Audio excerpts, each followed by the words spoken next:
right, welcome to Talk Soup du Jour, and today I am here with Norma. And Norma, you have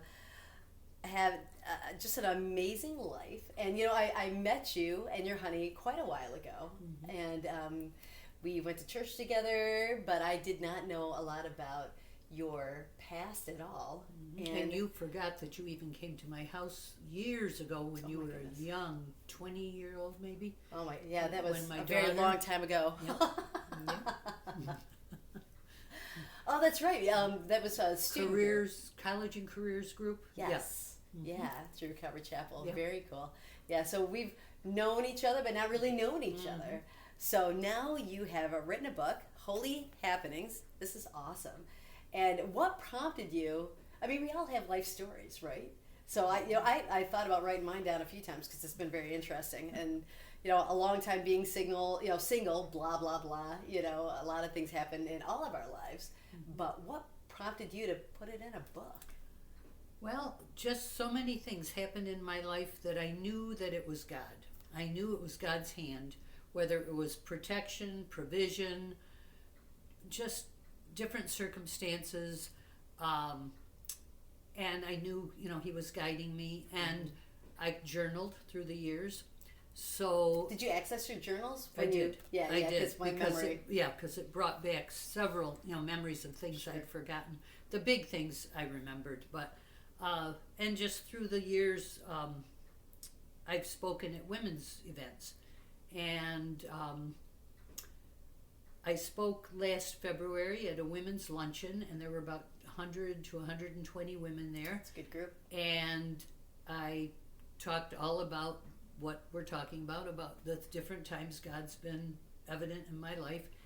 And afterwards, several of the ladies came up and said, "You should write a book." And I'm retired, and I do keep busy, but I had thought about it through the years, and my husband, Al, had mentioned it many times that he thought I should write a book, and I thought, maybe it's time. So I started writing in May. Just this past May. This past May. So you were quick. Middle of May, I took a year. I thought it would take me a year to write it. Yeah. I finished it the middle of July. Oh my gosh. But my husband took over all the chores. He was doing the laundry, Good the man. cooking, the cleaning. Can I hire him? Everything. Hey, Al.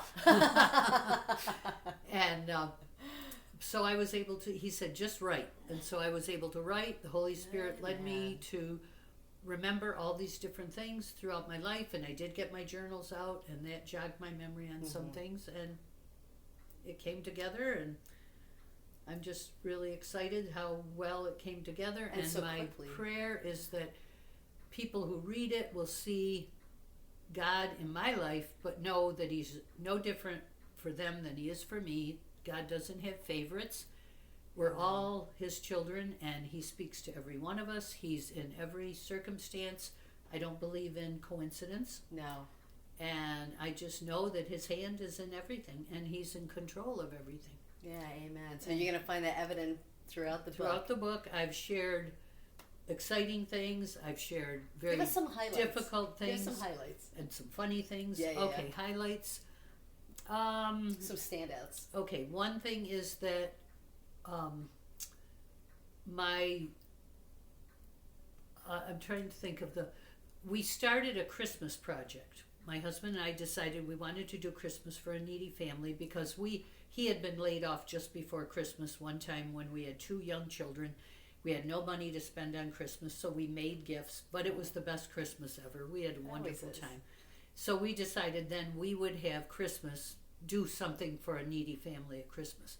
So the following year we found a single woman with 3 children, and a friend and I went out and bought gifts for them, and then Al and I invited them to our house for dinner for Christmas, and they came, and when they came in the door, it was a bitter cold day. The kids had no coats, just sweaters, and no socks. They had sneakers on their feet. So we had bought socks. That was one of the gifts for the kids. We got them each a toy, but we got them socks too. So they took off their wet sneakers. We put them on registers to dry, and they put the socks on, and that was the beginning. We knew then we were going to do Christmas for needy families from then on. So it grew into an organization, and every year it got bigger and bigger, and it's all in my book. I've got a whole chapter on it. How when we turned it over, we got volunteers to help us deliver. We got stores that donated stuff to us, and they used it as a write-off. And finally, when we turned it over to the Red Cross, we were serving 137 families out of our home. Wow. It was Christmas all year round at our house. You could come in July, and there'd be stuff all over. There'd be Christmas wrap. People would grab some, pick up a gift or two, and start wrapping. And it was our life. It was wonderful. And but we had one thing that really stands out in my mind. There were so many through that Christmas project through those years, but one time we had delivered everything. And, excuse me. Take your time. That's me too. My nose has been like running. Oh, everybody's been battling winter something. in upstate New York. Yeah, you gotta love it. So we had delivered all the gifts. It was Christmas Eve morning. We'd come home, and the phone rang. We had put our ad in the Penny Saver with our phone number saying, if your children have, if you have nothing to give your children for Christmas, please don't hesitate to call us. Wow. And so we got a phone call. I answered the phone. It was from a man who said he had 4 children, 4 boys, ages 8 to 13, and he had nothing to give them. We were out of money. We didn't have a credit card back then. We were out of gifts, but I said, do they like to do model cars, put model cars together? He said, oh, they would love that.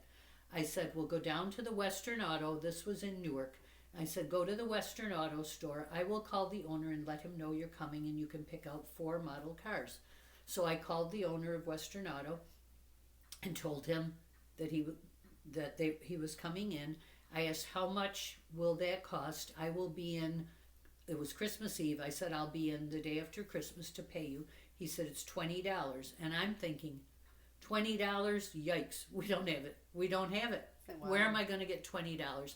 As I'm hanging the phone, back up, a man pulled in the driveway, came to my door. He had a $20 bill in his hand, and he said, the Lord told me you needed this. You got to be kidding. And he came from the next town over, so he got the message from the Lord that I needed $20 before I even knew I needed it. And that was amazing. And those kinds of things happened all the time. Yeah. So that was one. And then my husband and daughter were both diagnosed with cancer.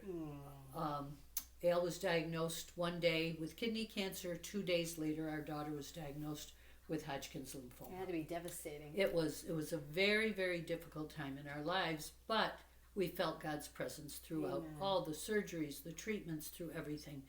And we just knew that God was with us. And he spoke to me through his word one day and told me that they were going to be fine. And I knew it without a doubt. And they recovered. And I realized there are people who don't have that outcome, that people don't recover, but for whatever reason, God gave us, he heard my prayer, our prayers. And then there were little things too that have happened. Like one time we went out to dinner for our anniversary. We went to the Red Lobster, and I love lobster. And Al doesn't love it. He enjoys it, he likes it, but he can easily live without it. And I wanted to order a lobster dinner, but it was very expensive. And I was trying to be a little bit frugal and be a good steward, so I ordered something else. And when our order came, my order was there, what I ordered, the entree, but Al got a rock lobster dinner. And he told the waiter, I didn't order this, I ordered whatever it was he ordered. And the waiter said, well, that was our mistake, so it's yours without charge. We'll bring you your entree. So that was a gift from Isn't God that to crazy? me. You think that's like something so tiny, but it's not, because the It was Lord huge. hears like just the littlest He things knew in the our desire heart. of my heart. He I knew love it. it. And that lobster was his gift to me. And we've been blessed to be able to travel. And Al worked out of state much of our married life. We've just celebrated our 50th anniversary. Oh, congratulations. But so many years he was on the road, and I wouldn't see him for a couple weeks at a time. Wow. And one time he was in New Jersey. He was there for 8 months, and he would come home once a month. Jeez. So we found an inexpensive bed and breakfast. Actually, I mean, this was many years ago, but it was still very cheap. $45 a night we had to pay, and that included breakfast. Wow. And it was a Christian woman that ran it, and she had an overflow house. And this was in Binghamton, so I would drive, after work, I would drive to Binghamton, and he would drive from New Jersey, and we would meet there, and we'd have the weekend together. And so the woman put us in the overflow house every time, because she had her bed and breakfast, and when it filled up, she would take people in the overflow house. But whether her bed and breakfast was full or not, she put us there. Never did anyone else stay there while we were there. We had the entire house to ourselves. It was a gorgeous log cabin home with a floor, a fireplace that went from the floor up to the second story. It was I remember amazing. the There's a picture in my book. It's beautiful. And that was a gift from God. And He's just blessed us in so many ways, and taken care of expenses we've had. One time and it was hard because when Al was working, we had money. When he wasn't working, there was no money. And so we weren't the best stewards of our money at that time, because if we had it, we generally spent it. When we didn't have it, we kind of struggled. But one time, with the unexpected things, we struggled. Yes. And one time we had a huge car repair bill. And Al went to pick up the car, and I went out to the mailbox while he was gone. And in the mail was a rebate check from the gas and electric company. And we've never received a rebate check before. No one like gets that. a rebate check from them. No. Well, we got one. And he came home, and he was very down. He was so down. He said, "You'll never believe how much the bill was." And the rebate check was, I don't remember the exact amount, but it was like $100 and some dollars and some cents. The bill was exactly $100 more than the rebate check. And at that moment, I'm so glad I said it out loud, but I did. At that moment, I said to Al, God is going to send us $100 in a way we least expect it. I love it. That was on a Wednesday. On Saturday, he went to his men's group at church. He came home with a big manila envelope to be opened together. It was at Christmas time. He always seemed to get laid off right around Christmas. Oh, yeah.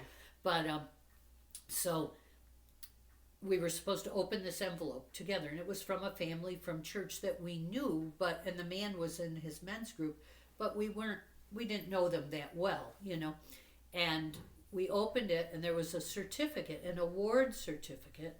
It was Inspiration Award of the Year, presented to us by their family with a note saying every year they choose a family who has inspired them, a person or family who has inspired them the most, and they had chosen us that year.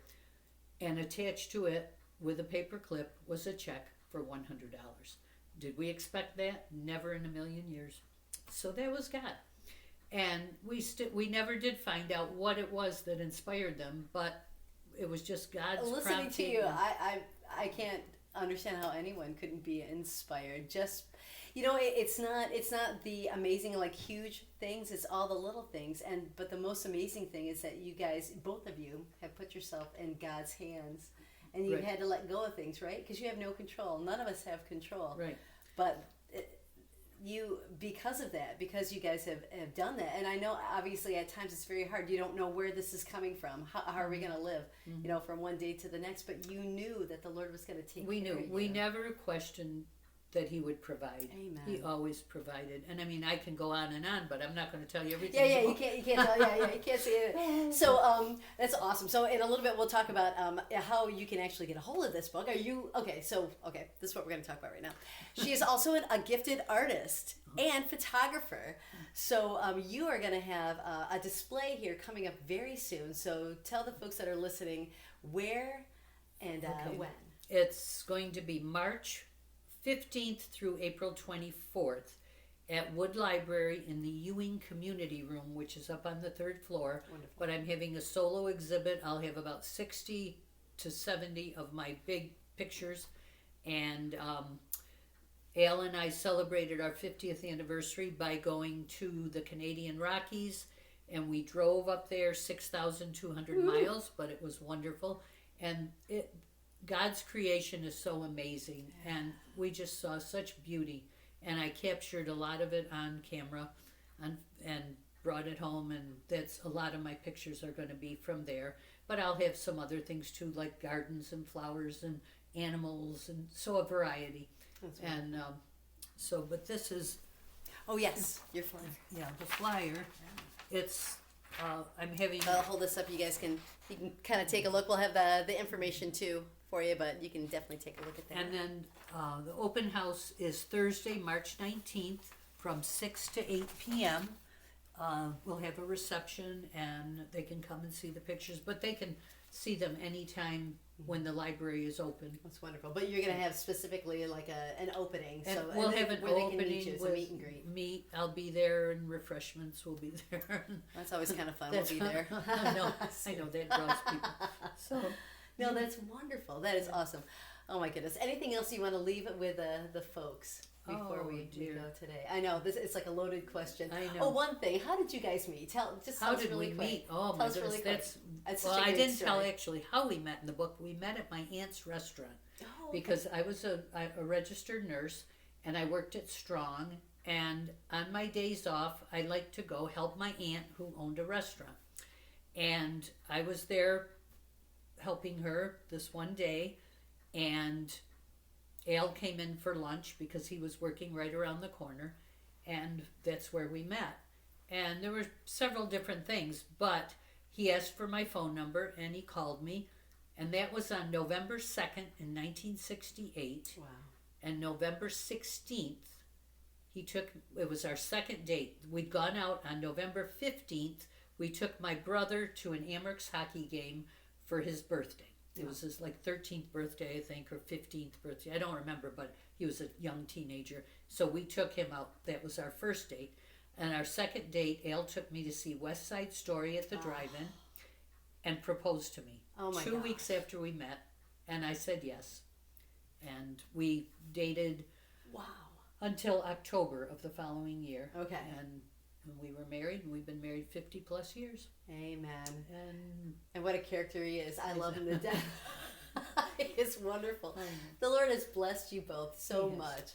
That is amazing. Thank you so much for sharing your story with us. And folks, you definitely need to check this out. It is called Holy Happenings. It's by Norma Davis, and you definitely need to visit her. You can, obviously, the meet and greet, you're going to have books available as well. I'll have books there. Okay. I can give you my email address if that they wanted to wonderful. Email me. Yep, definitely do that. And it's a funny name because it's the first two letters of my first name, my middle name, first two letters of my husband's nickname, and the first two letters of his middle name. All right, she's going to do this slowly. It's No Joe Lo Ho at rochester.rr.com. Wonderful. And Amazon has the book, but they're charging more than I am. They charge $12. I charge $10. So if you go to our opening, you can get it for $10, and you can get it signed. And you can get it signed. It is available at Alpha Omega Bookstore, which now there's only one location in Greece because the Penfield one closed recently. But it is there. Okay, wonderful. So that is wonderful. Norma, thank you so much. This has Thank been you. awesome. Yeah, thank you. So, hey, you've been listening to Talk Soup du Jour, and great interview, great time with this wonderful woman, Norma Davis. So you definitely need to check out her art exhibit, and you need to definitely read her book and how the Lord's worked in her life. It's pretty amazing. Thanks so much for being here with me today. Thank you. Thank you. Yeah. And hey, definitely check out my other stories that are on Talk Soup du Jour, and I always want to know, what's your story?